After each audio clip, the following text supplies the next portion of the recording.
Good afternoon, everyone. Episode 11 now of the Around the Bend podcast. I have the pleasure of having Nick Shevelyov here today. Nick, did I say your last name correctly? Well pronounced. Thank you, Blake. I did my best. Hey, Nick, why don't you give a small rundown of your background? Sure. Started off my career in technology relatively early. By the late '90s, started to focus on cybersecurity. Spent a number of years at Deloitte doing enterprise risk services work, cybersecurity, data privacy, technology enablement for big name organizations all around the world, and spent 15 years as chief security officer, chief privacy officer, chief information officer, and finally chief information security officer at Silicon Valley Bank. Wrapped that up a year and a half ago, wrote a book, published it, went on a book tour, and now I am working as a virtual CISO, virtual CIO, product advisor, working independently with a wide variety of different organizations. I do have to give a plug to your book. I did like it a lot. I do highly suggest people take a look at it. Cyber War and Peace out there on Amazon. It's really good for, I would say, people non-technical to kind of get a pretty good grasp of cybersecurity. I try Um, to use the power of analogical thinking to leverage lessons from history and behavioral science and apply it to how business leaders might want to conceptualize cyber risk. Hopefully, using the power of storytelling. So I, that's what the goal was. I'm a historian myself, so I did enjoy all the comparisons to was there was some stuff from ancient Greece, Rome, stuff like that. It helped make it more accessible for myself at least.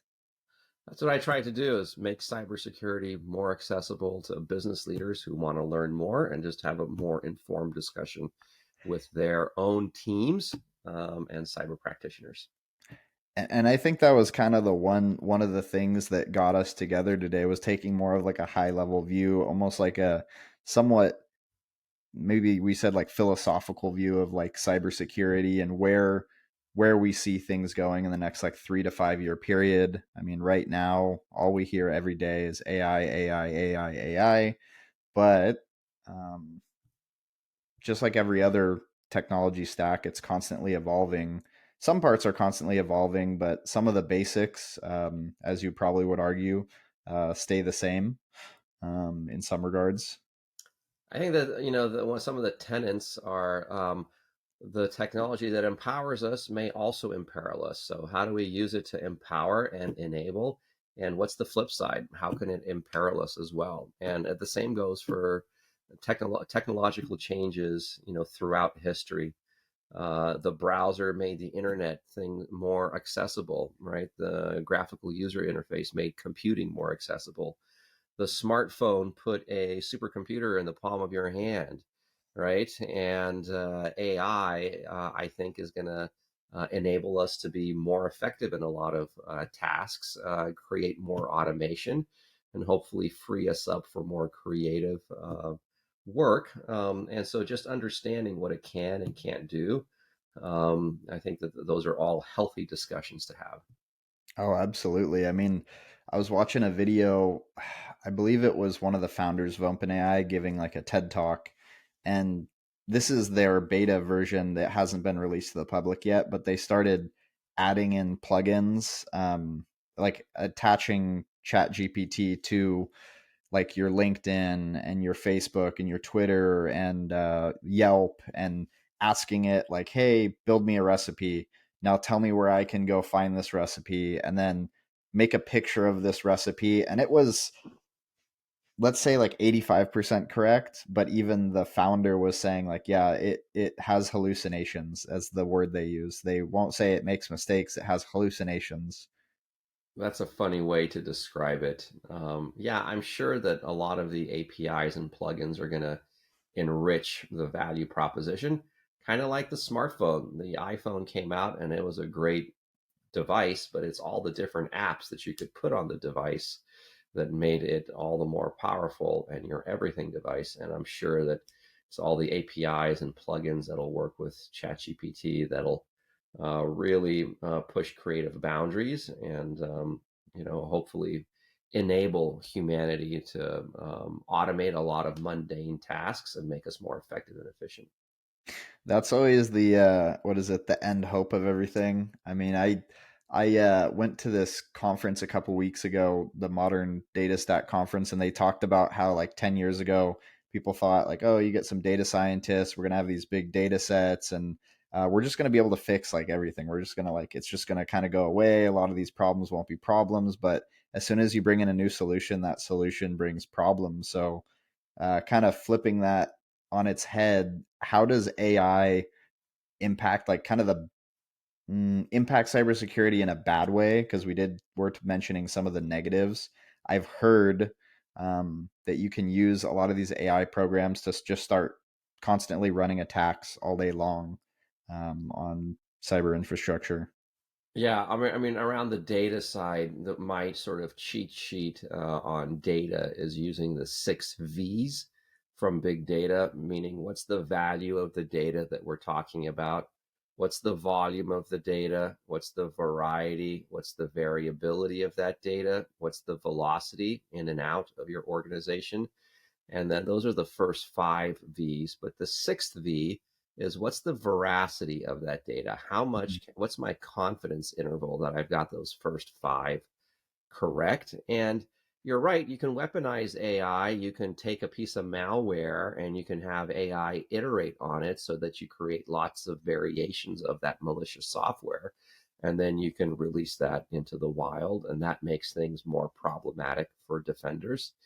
And to me, it's just a reminder is that foundational good hygiene is where you always want to start, right? You want to get the basics correct in cybersecurity, and you want to validate that the basics are working. One of the sort of tenets in cybersecurity is that the efficacy of your controls degrade over time. So you need to keep measuring how effective your controls are. So, for example, having multi-factor authentication 100% across your enterprise is a great goal, and you should continue to validate that goal, right? Mhm. Because if I'd much rather have 100% MFA deployed across my entire organization and validate that it's deployed before I go on to the next shiny object, right? Because MFA can offset most of the attacks that you're facing. Not all, but most. So, anyways, it's building on the foundational controls in cybersecurity. You can use the National Institute of Standards and Technology, Center for Internet Security, whatever. Find a framework. As a reminder, frameworks frame our work, and each organization has a different threat profile. And adopt a framework, look at it. Now, NIST has one on AI, so you can integrate the AI one into your controls, see how effective your security posture is, and then continue to have a frequency of validation that those controls are working as you intend. And then as the novel approach, novel attacks from AI come out, working with partners who themselves use AI technology to defend you. So, machine learning technology has been working. I used it in financial services 15 years ago. It's just pattern recognition, right? So you use rapid pattern recognition to find attackers trying to say commit bank fraud, and you can do that's just one case, and we started solving for that many years ago, and now just sort of solving for more esoteric and complicated use cases, I think, is part of the future of AI. So even, I mean, this is going to be super basic. Just in my head, it's like, well, if you could use the AI to replicate malware, a bunch of different kinds that are very similar, you could use that AI to maybe like signal red flags of the multi-factor authentication, like, hey, this person doesn't have it set up, and then actively kind of steer them towards setting it up or something of that nature. Sure, that's one way to do it. I'd say whatever is the simplest way to do something, you do that, right? Because the simpler it is, the more likely it's repeatable. And you probably have some investment in your organization today that'll tell you you're using MFA or not, right? And so use that first and foremost, and then explore the cooler next gen AI aspect of it. But I'd say that, yeah, as much as you can, think about those business outcomes that you're looking for. Think about how cybersecurity is protecting to enable those business outcomes, and then figure out how business and technology and cybersecurity can work together to achieve those outcomes more effectively and consistently. I think what I've seen too, just like on the front line, so to speak, with clients is like some clients are really lacking on the cybersecurity front. Their infrastructure has a lot of openings for attack, and part of it is they haven't, or they maybe they just don't know that they've been attacked yet, and they don't see that. How do I say it? That ROI, you know? Yeah, ROI is one way to look at it, but another way to look at it is what's your annual loss expectancy, right? So, for example, how much data do you have? How much of it is non-public personal information?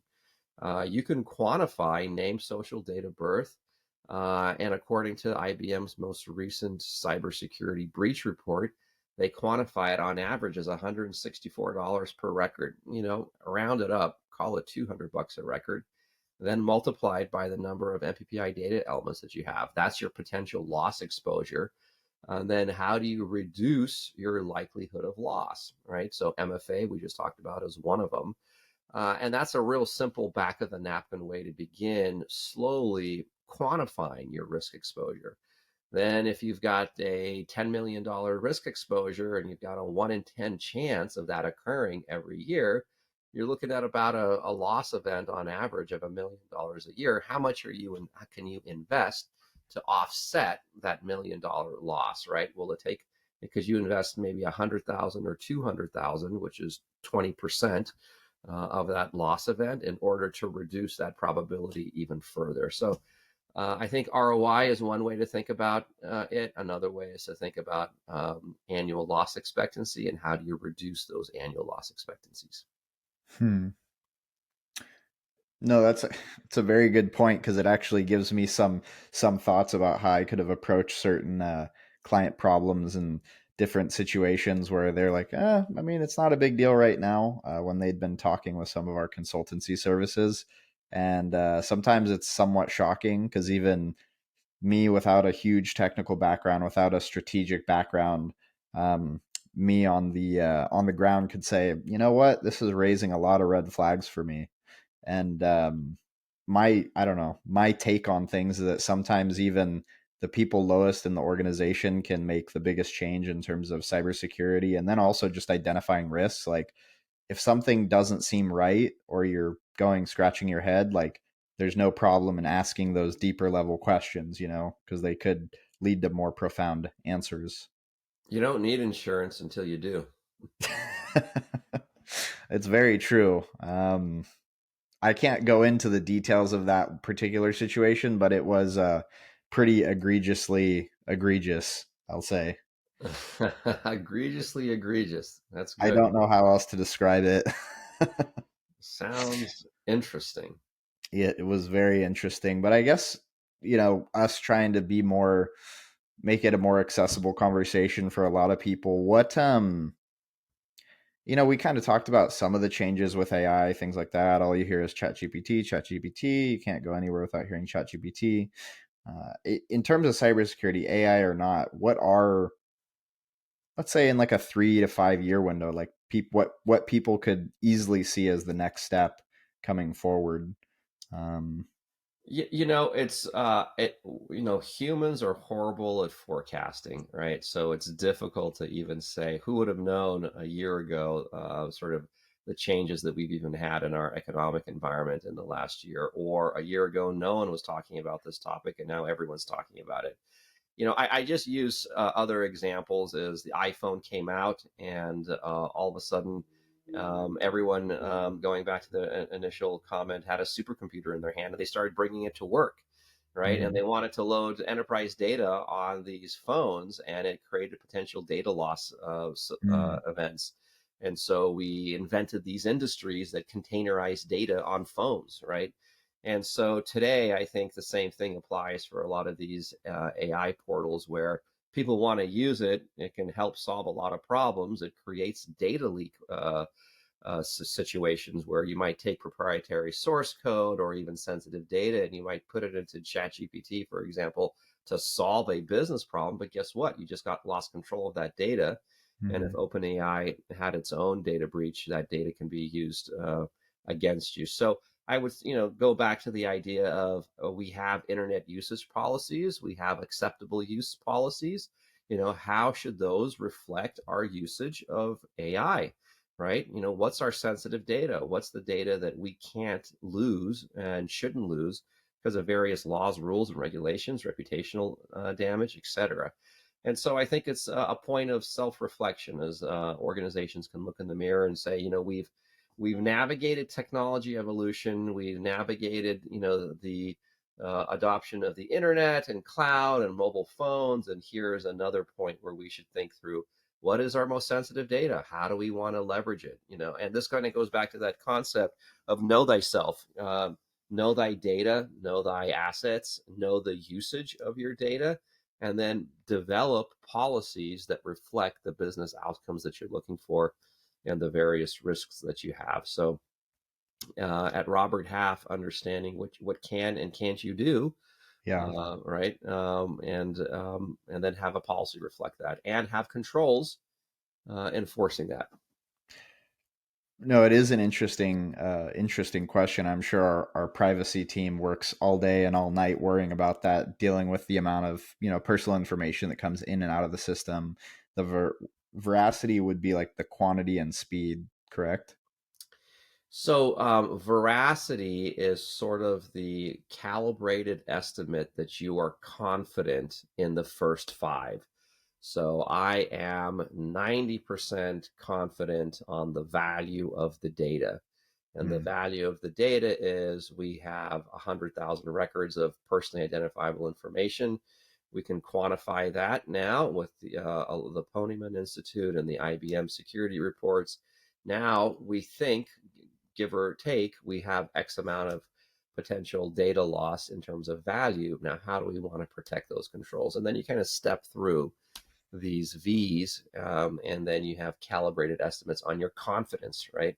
Hmm. Because in a lot of cases, you have an estimate of these things, but you don't have perfect information at all times. It makes me, I mean, now I'm going to go down a rabbit hole because now I'm thinking about it. How valuable is our personal data now with all the different, like identity lock and things of that nature? I'm sure that a ton of people probably have my social. I got hit in one of those big cyber breaches like 4 or 5 years back. Um, is the super important data about us sort of changing now, or is it still the same old stuff, the good old stuff like social security, address, those kind of things? I think that's relevant. Name, social, date of birth. It can be used in credit fraud, identity theft.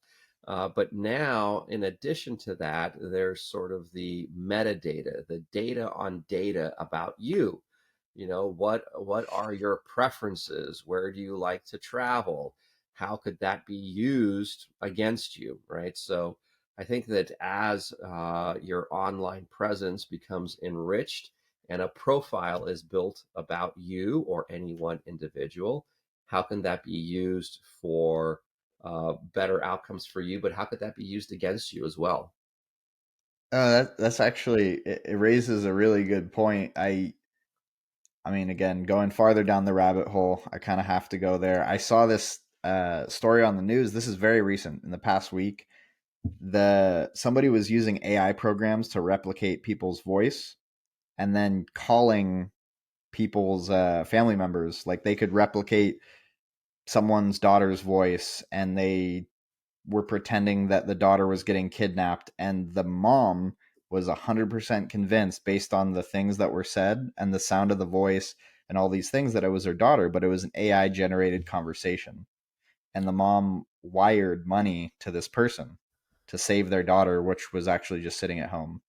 Scary stuff. I've heard similar ones on videos, right? And it kind of comes back to the need for ID proofing, not and establishing non-repudiation, meaning you are who you say you are.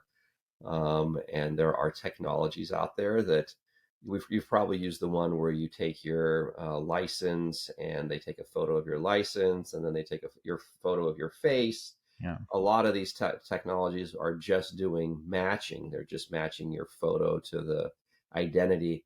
The more sophisticated and robust ones will then take that and they will query a government backed database like a LexisNexis to establish that you are who you say you are.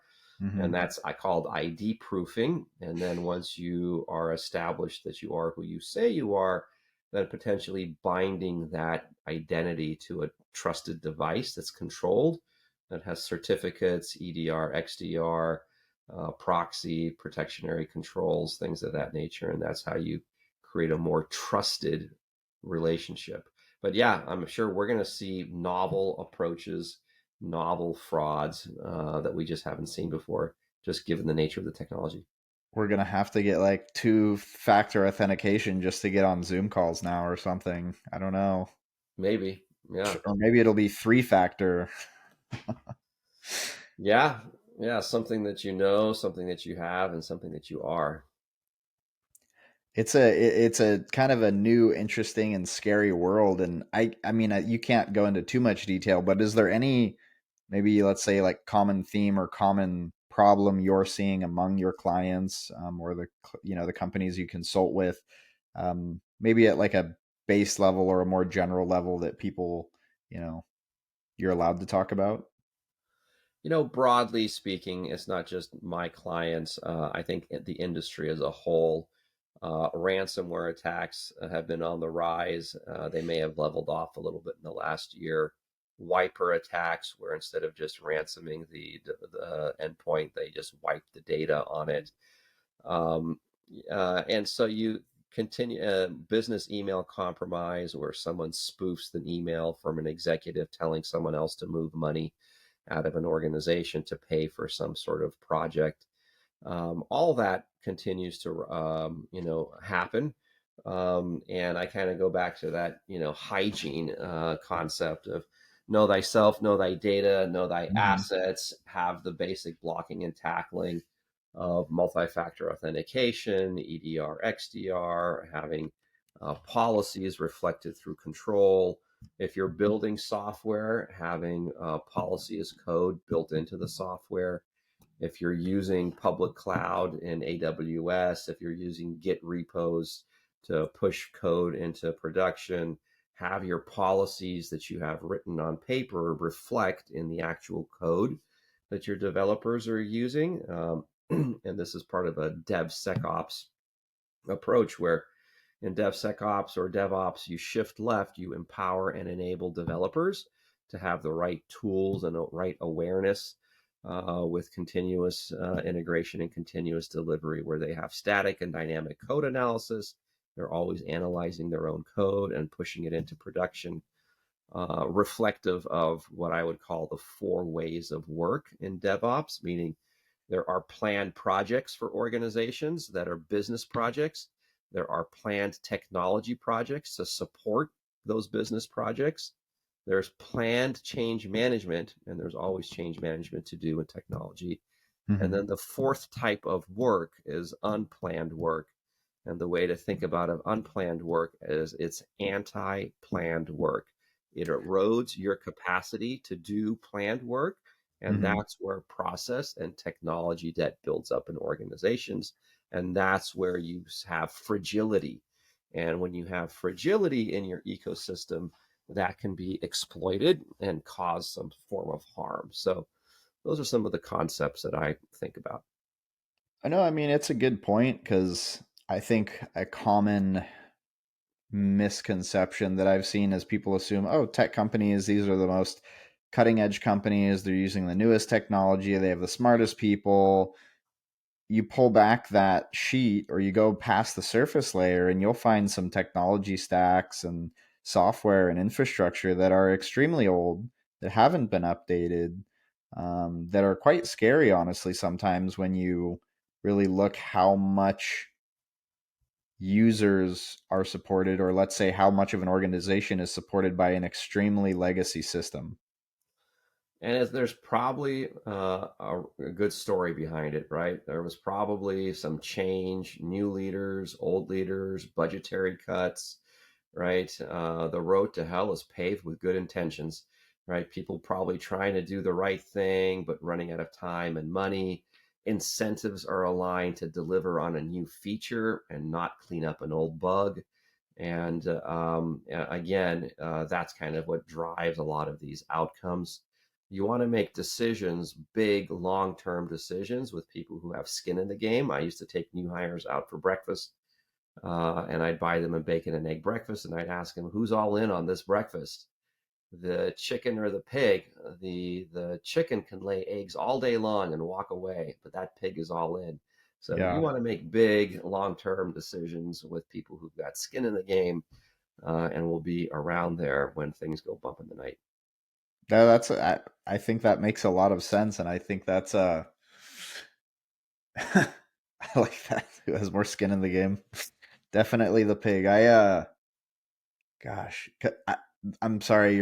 It just kind of careened my brain off into another thing I was thinking about on the same topic. Where I listened to this podcast by this team from IBM. They publish it every couple weeks, and they were talking about how they still have the real technology, so like the database, and then you print the data on like the physical reels, and that's still a business unit that operates using the same technology, maybe a slightly upgraded version from the 70s and the 80s and the 60s.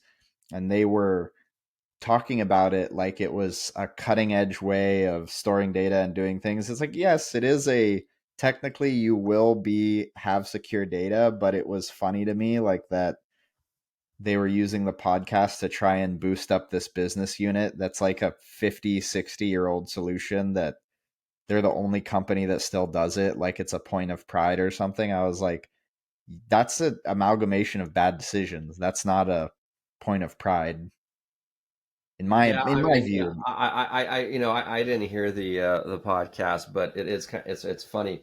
But in some ways, that's security through obscurity. Like no one can get to it because it's written on a typewriter. So funny. Yeah. No, it's just kind of an interesting side note. And I guess going forward, maybe AI will help. I'm hoping in decision making, just from like a big 30,000 foot view approach, like maybe when those decisions are coming down the line, there'll be some.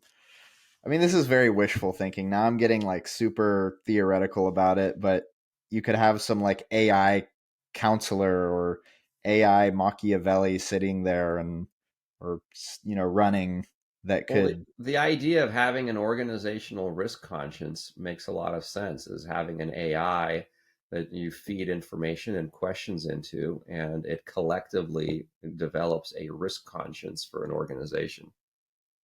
Machiavelli. I Couldn't help myself there. like it. Uh yeah, but I mean, dang, I think we've kind of run through a lot of stuff. Is there anything that really was catching your mind that you feel like we didn't touch on or you wanted to kind of delve more into?